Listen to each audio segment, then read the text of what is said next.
March 3ರಂದು Mudigere ಬಂದ್ಗೆ ಬಲಗೈ ಸಮುದಾಯಗಳ ಒಕ್ಕೂಟ ಕರೆ. ಮೂಡಿಗೆರೆ ಒಳ ಮೀಸಲಾತಿ ಪ್ರಕ್ರಿಯೆ ವಿರೋಧಿಸಿ ಬಲಗೈ ಸಮುದಾಯಗಳ ಒಕ್ಕೂಟ ಮಾರ್ಚ್ 3ರಂದು ಮೂಡಿಗೆರೆ ತಾಲೂಕು ಬಂದ್ಗೆ ಕರೆ ನೀಡಿದೆ. ಗುರುವಾರ ನಡೆದ ಸುದ್ದಿಗೋಷ್ಠಿಯಲ್ಲಿ ಮಾತನಾಡಿದ ಒಕ್ಕೂಟದ ಸದಸ್ಯ ಎಂಎಸ್ ಅನಂತ ನಾಗಮೋಹನ್ ದಾಸ್, ಸಿದ್ಧಪಡಿಸಿದ ಪರಿಶಿಷ್ಟ ಜಾತಿಯ ಒಳ ಮೀಸಲಾತಿ ವರ್ಗೀಕರಣ ಅವೈಜ್ಞಾನಿಕವಾಗಿದ್ದು 19 ಜಾತಿಗಳು ಸೇರಿದಂತೆ ಆದಿ ದ್ರಾವಿಡ, ಆದಿ ಆಂಧ್ರ, ಆದಿ ಕರ್ನಾಟಕ, ಮನ್ನಾ, ಮೇದಿ, ಮಾದಾರಿ ಸಮುದಾಯಗಳಿಗೆ ಅನ್ಯಾಯವಾಗುತ್ತಿದೆ ಎಂದು ಆರೋಪಿಸಿದರು. ಇದರಿಂದ ಪರಿಶಿಷ್ಟರಿಗೆ ಉದ್ಯೋಗ ಹಾಗೂ ಇತರ ಸರ್ಕಾರಿ ಸೌಲಭ್ಯಗಳಲ್ಲಿ ಅನಾನುಕೂಲವಾಗುತ್ತಿದೆ ಎಂದರು. ಮೂಡಿಗೆರೆ ವಿಧಾನಸಭಾ ಕ್ಷೇತ್ರದಲ್ಲಿ ಸುಮಾರು 80,000 ಬಲಗೈ ಸಮುದಾಯದವರು ಇದ್ದು ಪಕ್ಷಾತೀತವಾಗಿ ಬಂದ್ಗೆ ಬೆಂಬಲಿಸುವಂತೆ ಕರೆ ನೀಡಿದರು. ಪಟ್ಟಣ ಸೇರಿದಂತೆ ಬಣಕಲ್, ಗೋಣಿಬೀಡು ಹಾಗೂ ಎಲ್ಲ ಹೋಬಳಿ ವ್ಯಾಪ್ತಿಯಲ್ಲಿ ವರ್ತಕರು ಸ್ವಯಂ ಪ್ರೇರಿತರಾಗಿ ಅಂಗಡಿ ಮುಚ್ಚಿ ಸಹಕಾರ ನೀಡಬೇಕೆಂದು ಮನವಿ ಮಾಡಿದರು. ಒಕ್ಕೂಟದ ಸಂಚಾಲಕ ಶಿವಪ್ರಸಾದ್ ಮಾತನಾಡಿ, ವರದಿಗೆ ರಾಜ್ಯಪಾಲರ ಅಂಕಿತ ಸಿಗುವ ಮೊದಲು ಹೊಸ ಜಾತಿ ಪ್ರಮಾಣ ಪತ್ರ ನೀಡುವುದನ್ನು ನಿಲ್ಲಿಸಿ ಹಳೆಯ ಪದ್ಧತಿ ಮುಂದುವರೆಸಬೇಕು.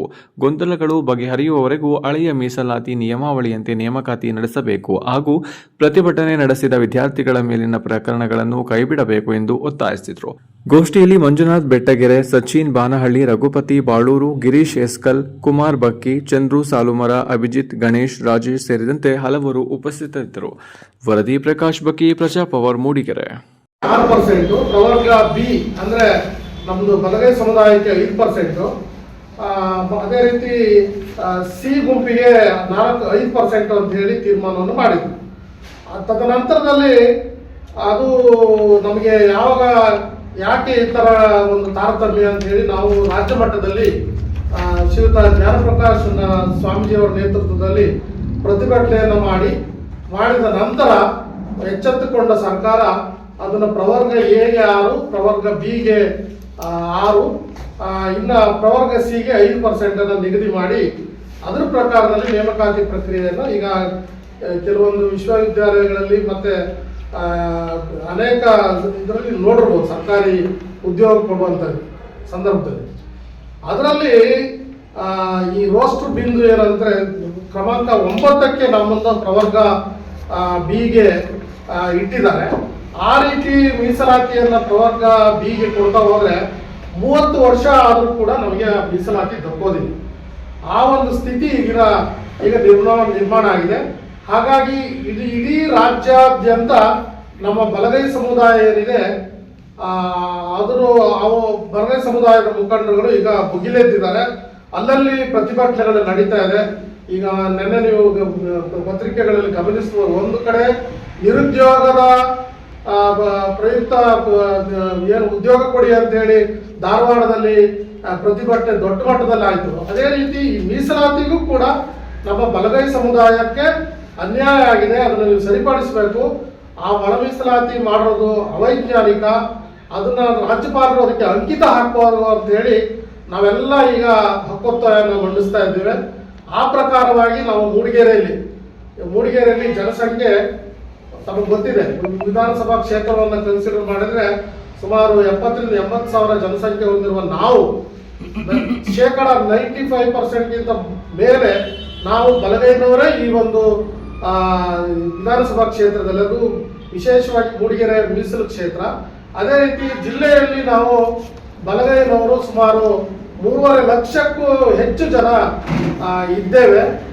ಹಾಗಾಗಿ ನಮ್ಮ ಹಕ್ಕನ್ನು ನಾವು ಪ್ರತಿಪಾದಿಸಬೇಕಾಗಿದ್ದು ನಮ್ಮೆಲ್ಲರ ಒಂದು ಕರ್ತವ್ಯ ಕೂಡ ಹೌದು. ಹಾಗಾಗಿ ನಾವೆಲ್ಲ ನಮ್ಮ ಬಲಗೈ ಸಮುದಾಯ ಮುಖಂಡರುಗಳು ಒಂದು ತೀರ್ಮಾನ ಮಾಡಿ ನಾವು ಏನು ಮುಂದೆ 3ನೇ ತಾರೀಕು ಮಂಗಳವಾರದಂದು ಮೂಡಿಗೆರೆಯಲ್ಲಿ ನಾವು ಒಂದು ಬಂದ್ಗೆ ಕರೆಯನ್ನು ಕೊಡ್ತಾ ಇದ್ದೀವಿ.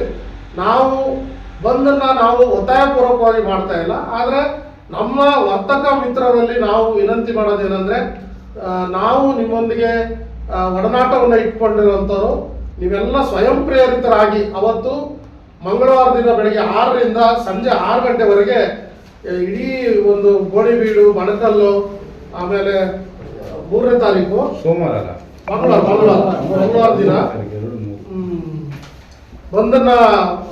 ಬಂದ್ಗೆ ಕರೆಯನ್ನು ಕೊಡ್ತಿದ್ವಿ. ತಾವೆಲ್ಲ ವರ್ತಕ ಬಂಧುಗಳು ಆ ದಿನ ಸಹಕಾರವನ್ನ ಮಾಡಿ ನಮ್ಮೊಂದಿಗೆ ಸಹಕರಿಸಬೇಕು ಅಂತೇಳಿ ಈ ಮೂಲಕ ನಮ್ಮ ಬಲಗೈ ಸಮುದಾಯದ ಒಕ್ಕೂಟ ಮೂಡಿಗೆರೆ ವತಿಯಿಂದ ನಾವು ಮನವಿ ಮಾಡ್ತೇವೆ. ಇದು ಚೇಂಜ್ ಆಗಿದೆ. ಈಗಾಗಲೇ ರಾಜ್ಯದಲ್ಲಿ ಮುಗಿಲೆಂದಿದೆ. ಬಲಗೈ ಸಮುದಾಯಕ್ಕೆ ಒಕ್ಕೂಟಕ್ಕೆ ಸಮುದಾಯಕ್ಕೆ ತುಂಬ ಅನ್ಯಾಯ ಆಗಿದೆ. ಆದ್ದರಿಂದ ನಾವು ಮೂಡಿಗೆರೆ ತಾಲೂಕಿನಲ್ಲಿ ಅನೌನ್ಸರ್ ಹೇಳಿದಂಗೆ ಮೂಡಿಗೆರೆ ತಾಲೂಕಿನಲ್ಲಿ ಬಹುಸಂಖ್ಯಾತರು ನಾವೇ ಇರೋದು. ಹಾಗಾಗಿ ನಮಗೆ ತುಂಬ ಅನ್ಯಾಯ ಆಗಿದೆ. ಆದ್ದರಿಂದ ಮೂಡಿಗೆರೆ ತಾಲೂಕಲ್ಲಿ ಬಂದು ಕರೆ ಕೊಡಬೇಕಂತ ನಾವೆಲ್ಲ ನಿರ್ಣಯ ಮಾಡಿದ್ದು. ನಿನ್ನೆ ಕೂಡ ಗೌರವ ಸಭೆ ಕರೆದಿದ್ವಿ. ಆ ಸಭೆಯಲ್ಲಿ 9 ದಿನದಿಂದ ಏನು ಪ್ರತಿಭಟನೆ ಮತ್ತು ಬಂದ್ ಕರೆಗೆ ಎಲ್ಲ ನಿರ್ಧಾರ ಮಾಡಿ ಈ ದಿನ ಪತ್ರಿಕಾಗೋಷ್ಠಿಗೆ ಆಗಮಿಸಿದ್ವಿ. ನಮಗೆ ತಲುಪಿಸ್ತಕ್ಕಂಥ ನ್ಯಾಯ ಇದುವರೆಗೆ ಸಿಕ್ಕಿಲ್ಲ. ಬಲಗೈ ಸಮುದಾಯಕ್ಕೆ ಎಲ್ಲ ಹೇಗೆ ಜಾಸ್ತಿ ಮಹತ್ವ ಕೊಟ್ಟಿದೆ ಸರ್ಕಾರ. ಆದ್ದರಿಂದ ಮರುಪರಿಶೀಲನೆ ಮಾಡಿ ನನಗೆ ಬಲಗೈಗೆ ನ್ಯಾಯಸಮ್ಮತವಾಗಿ ಒದಗಿಸಬೇಕಂತೇಳಿ ಈ ಮಾಧ್ಯಮದ ಮುಖಾಂತರ ನಾನು ಒತ್ತಾಯವನ್ನು ಮಾಡ್ತೇನೆ. ಹಾಗೆಯೇ ನಮಗೆ ಚರವಣಿ ಮಾಸವಾದಂಥ ರಾಜ್ಯ ಸಮಿತಿಯಿಂದ ಆದೇಶ ಬಂದಿದೆ. ಒಕ್ಕೂಟ ರಚನೆಯಲ್ಲಿ ಚರವಣಿ ಮಾಸ ಸಂಪೂರ್ಣವಾಗಿ ಬೆಂಬಲ ಕೊಟ್ಟು ಸಹಕಾರ ಮಾಡಿ ಮತ್ತು ಯಾವುದೇ ಕಾರ್ಯಕ್ರಮ ಮಾಡಿದ್ರೆ ಯಶಸ್ವಿಗೊಳಿಸಬೇಕಂತೇಳಿ ನಮಗೆ ರಾಜ್ಯ ಸಮಿತಿ ಆದೇಶ ಬಂದಿದೆ. ಅದಕ್ಕೆ ನಾವು ಕೂಡ ಚರವಣಿ ಮಾಸದ ಬೆಂಬಲವನ್ನು ಕೊಡ್ತಾ ಜೊತೆಗೆ ನಾವು ಕೂಡ ಕಾರ್ಯಪ್ರವೃತ್ತವಾಗಿ ಬಂದನ್ನು ಯಶಸ್ವಿಗೊಳಿಸಲಿಕ್ಕೆ ಶ್ರಮಿಸ್ತೀವಿ ಅಂತೇಳಿ ಈ ಸಂದರ್ಭ ಹೇಳಲಿಕ್ಕೆ ಇಷ್ಟಪಡ್ತೀವಿ.